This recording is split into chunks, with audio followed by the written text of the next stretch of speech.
In the Impact segment tonight, the lowdown on the hoedown. That's the subject of tonight's Talking Points memo. I don't feel sorry for Don Imus, but Al Sharpton and the race hustlers make me sick. Thanks to Imus's big mouth, racial hype, hysteria, and hip-hop hypocrites are running wild, and selective tolerance of hate-mongering continues. The Rutgers women's basketball team didn't deserve to be disrespected. No woman deserves that. But the milking of the story is getting ridiculous. One of the athletes claimed she was scarred for life by Imus's comments. Please, scarred for life is what the innocent Duke lacrosse players are. Every racial vulture out there wants to feed on the Imus corpse. These exploiters have no shame. Now the hysteria has spread to the hip-hop world. Rappers are offended that critics are challenging the very same gutter language and anti-women epithets in their music that Imus was mimicking. Snoop Dogg unleashed a string of profanities against Imus in an MTV interview. Only rappers on the Billboard Hot Rap Tracks charts are allowed to call women hoes, it seems. Imus got his due. But how long will the hip-hop hypocrites get away with perpetuating racist, sexist garbage while profiting from professional victimhood? And will those who canned Imus continue to tolerate the daily dose of hate spewed on their own airwaves? And that's the memo. Joining us now from Portland, Oregon with a different point of view is Opio Ciccone, who has a talk show on KBMS Radio. Mr. Ciccone, thanks for joining us. Thank you, Michelle. Double standard. Come on. Look at what you listen to on the radio every single day. You know, what Imus said, isn't it a drop in the ocean compared to the filth on music and radio and hip-hop stations every day in this country? No, it's not. As a matter of fact, there are people in the hip-hop community all over the place that are outraged by a lot of the misogynistic and violent lyrics that are portrayed. There's a balance campaign that's led by the Zulu Nation that you never hear about because it's not newsworthy. But there's a difference between an artist and someone who has presidential candidates on their show. You know, and again, you guys continue to repeat the lie that the black community and people like Al Sharpton and Jesse Jackson are not outraged and they don't fight against it. They fight against this every single day. When was the last time Al Sharpton or Jesse Jackson looked at the top of the Billboard Hot Rap Tracks charts? Just look at it this week.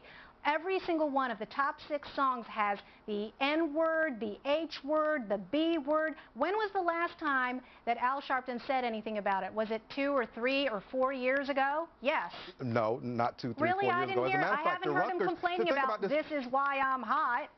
Think about this. The Rutgers girls themselves said that Al Sharpton was doing a great work, and he's been doing this for a long time. Al Sharpton is the one that I last heard about deal with the whole issue of the N-word.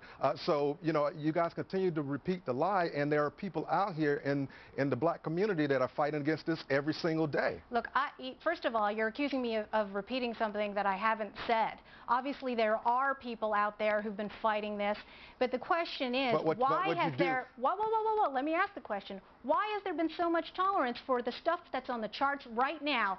These songs have been on the charts for the last 9, 10, 11, 12, 13, 14, 15 years. There's Snoop Dogg. Guess what? You know what his defense was and his attack on Imus was? That it's okay for rappers like him to use the word hoe because it's coming from his mind and his soul. Do you agree with that? No, it's not okay, although as an artist, you know, he could make that point where Don Imus can't make that point. You said this several times now. Because it's art, it's okay to demean and insult women, to treat them like meat, to parade them on their videos with half naked.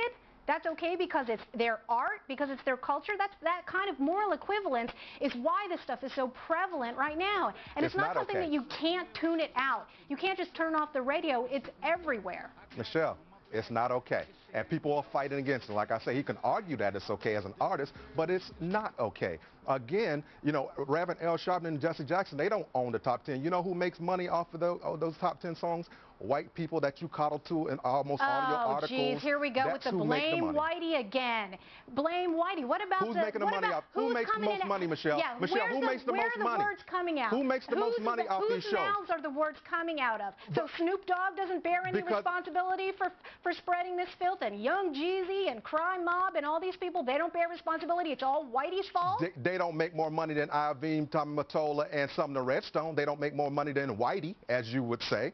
They don't make more money than them. Give me a break. They absolutely don't. And you know what? Let me ask you another question too, which is, you know, I understand that Al Sharpton and Jesse Jackson, a lot of people out there may have spoken up against this stuff, but now that Don Imus has said it, well, the question is, where did Don Imus learn it? Where do you think he picked up that language? What do you think he's mimicking? Yeah, Don Imus is some 5-year-old, and he heard the radio, and so he's going to repeat it like a parrot. Yeah. He repeated it because he thinks it's okay because he hears it everywhere. Don't you think that's the point here? Don Imus is a super racist. That's what he is, and he should be gone. I think some of the Redstones should be gone. Every rapper who uses the word N-word, what do you call them?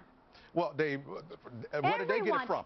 Where did they get that from? Where did those rappers get that from? They get it from a very racist culture that during slavery created the term. We didn't create that. This is the slaveholders' fault? Absolutely. Everything that's on the top rap charts right now on Billboard, it's 300 years.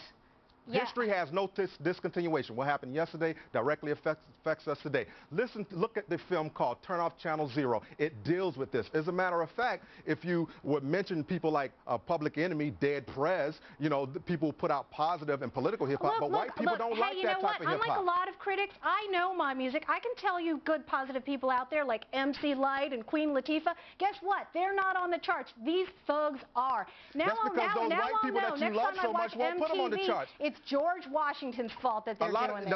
Exactly. A lot of those songs out there, are really whack songs, but your white people that you love so much, they put them out there. There are some real tight songs that are out there on you, that George are Washington. independent that you'll never hear about. Mr. Ciccone, we're out of time. Thank you very much. Coming back, reaction to the Duke developments from the very outspoken new Black Panthers.